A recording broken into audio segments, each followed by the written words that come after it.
এই মৌসুমে প্রচুর পরিমাণে আম পাওয়া যাবে।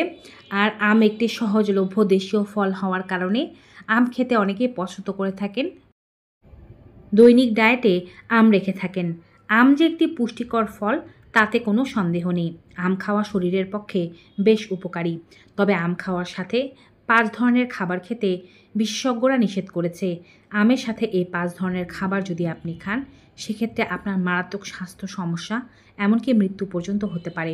আজকের ভিডিওর মাধ্যমে আম খাওয়ার উপকারিতা সম্পর্কে আপনাদেরকে জানাবো, আম খাওয়ার সঠিক নিয়ম সম্পর্কে আপনাদেরকে জানাবো, আর আম খাওয়ার পরে কোন ৫ ধরনের খাবার খাওয়া যাবে না তাও জানিয়ে দেব। চ্যানেলে যদি নতুন হয়ে থাকেন, চ্যানেলটি অবশ্যই সাবস্ক্রাইব করবেন। ফেসবুক পেজ থেকে আমাদের এই ভিডিওটি দেখে থাকলে পেজটি ফলো করতে ভুলবেন না। চলুন শুরু করা যাক। আমের মধ্যে ভিটামিনের কোনো কমতি নেই। আমের মধ্যে প্রচুর পরিমাণে ভিটামিন এ পাওয়া যায়। এছাড়াও পাওয়া যায় ফলিক অ্যাসিড। আম খাওয়ার মাধ্যমে আপনার চোখের স্বাস্থ্য ভালো হবে। যাদের চোখের সমস্যা রয়েছে, দূরের বা কাছের জিনিস দেখতে পান না, তারা এই মৌসুমে ভরপুর মাত্রায় আম খাওয়ার চেষ্টা করুন।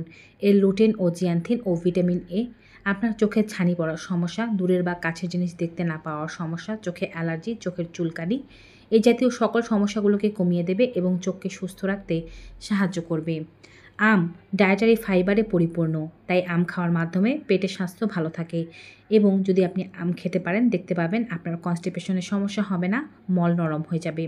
তাই যাদের কনস্টিপেশনের সমস্যা আছে বা কষা পায়খানার কারণে কষ্ট পান, তারা কিন্তু ডায়েটে আম রাখতে মোটেও ভুলবেন না। এটি আপনার এই সমস্ত সমস্যাগুলো দূর করে আপনাকে সুস্থ হতে বিপুলভাবে সাহায্য করবে। আম যদি আপনি খেতে পারেন, শরীরের বিভিন্ন ভিটামিনের চাহিদা পূরণ হবে।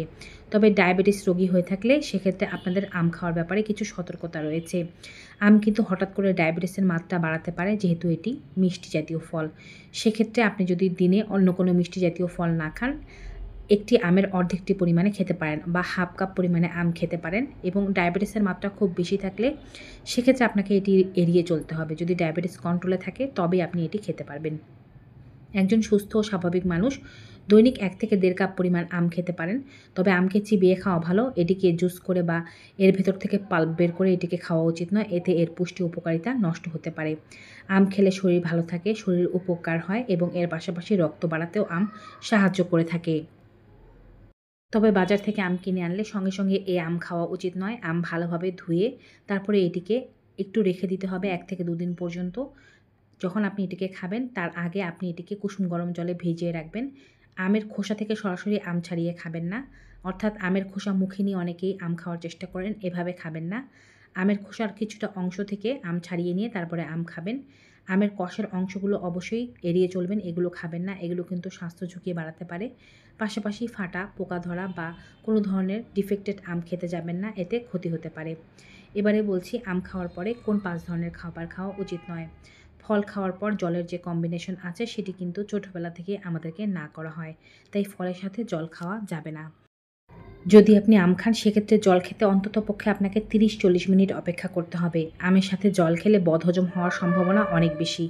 আমও ভালোভাবে ডাইজেস্ট হয় না এবং এর পাশাপাশি গ্যাস্ট্রিক অ্যাসিডিটির সমস্যা বাড়ে এবং এটি আপনার আলসারের সমস্যাও ঘটাতে পারে। আমের সাথে দই মিশ্রিত করে খাওয়া খুবই কমন একটি খাবার। অনেকেই আম দিয়ে দুধ দিয়ে শেক তৈরি করে খান, তাতে তেমন একটা ক্ষতি নেই। কারণ দুধ ফার্মেন্টেড হয় না, কিন্তু দই যখন বানানো হয় তখন এটি ফার্মেন্টেড হয়ে যায় এবং এর মধ্যে কিন্তু ব্যাকটেরিয়া থাকে। আম ও দই একই সাথে লাচ্ছি বানিয়ে খেলে, স্মুদি বানিয়ে খেলে বা কোনো শরবত বানিয়ে খেলে এটি আপনার শরীরের উপরে বিরূপ প্রতিক্রিয়া ফেলবে। এটি হার্টের উপরে বিরূপ প্রতিক্রিয়া ফেলতে পারে।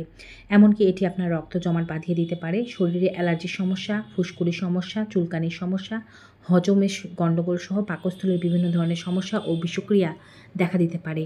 তাই আম ও দই একত্রে খাওয়া পরিহার করুন। আম ও টক দইও একত্রে খেতে যাবেন না।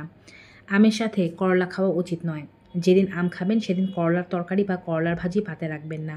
রাখলেও ৩-৪ ঘন্টার ব্যবধানে রাখবেন। না হলে আপনি যদি অসুস্থ হয়ে যান, তাতে অবাক হওয়ার কোনো কিছুই নেই। কারণ আম খাওয়ার পরপর করলা খেলে বমি হয়ে যাওয়া খুবই স্বাভাবিক ব্যাপার। এটি হার্টের সমস্যা সৃষ্টি করতে পারে, শরীরে রক্ত চলাচলে বাধা সৃষ্টি করতে পারে, শ্বাসকষ্টের সমস্যা সৃষ্টি করতে পারে। আম ও করলা একসাথে খেলে শ্বাসকষ্ট হয়ে অনেক মানুষেরই গুরুতর অবস্থা হতে দেখা গিয়েছে। করলার মধ্যে এক ধরনের অক্সাইড আছে যা মোটেও নিরাপদ নয় আমের সাথে। তাই আম ও করলা একই সাথে খাওয়া থেকে নিজেকে বিরত রাখার চেষ্টা করুন। অনেক মানুষই কাঁচা আমকে ঝাল মশলা দিয়ে খান, যদিও এটিও স্বাস্থ্যের পক্ষে বেশি একটা ভালো নয়, তবে পাকা আমকে ঝাল মশলা দিয়ে খাওয়া একেবারেই উচিত নয়। পাকা আমের মধ্যে অতিরিক্ত পরিমাণে মশলা ও ঝাল মিশ্রিত করে খেলে বা পাকা আমের সাথে ঝালযুক্ত খাবার খেলে কাছাকাছি সময়ে এগুলো খেলে হজমের সমস্যা দেখা দেবে, এমনকি অ্যালার্জির সমস্যাও বাড়বে। পাশাপাশি আপনার পেটে আলসার সৃষ্টি হয়ে যেতে পারে। আমের সাথে সর্বশেষ যে খাবারটি পরিহার করতে হবে তা হচ্ছে কোমল পানীয়। কোমল পানীয়র মধ্যে প্রচুর পরিমাণে চিনি থাকে, আর আমও একটি চিনি মিষ্টি জাতীয় ফল, যা আমরা সকলেই জানি। এই দুটো খাবার একই সাথে খেলে রক্তে সুগারের মাত্রা বা চিনির মাত্রা হঠাৎ করে বাড়তে পারে।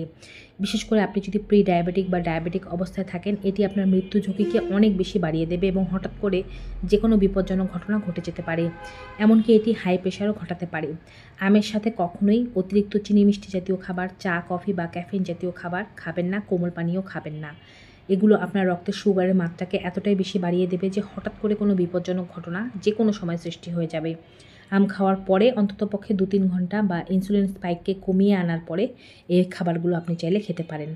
তো ভিউয়ার্স, আমের এমন উপকারিতা সম্পর্কিত বা ক্ষতিকর দিকগুলো সম্পর্কিত আজকের এই ভিডিওটি পেয়ে আপনাদের কাছে কেমন লেগেছে কমেন্ট বক্সে জানাতে ভুলবেন না। ভিডিওটি ভালো উপকারী মনে হয়ে থাকলে সকলের মাঝে বেশি বেশি করে শেয়ার করে দেবেন। বিদায় নেব, সবাই ভালো থাকুন, সুস্থ থাকুন। Good bye and take care.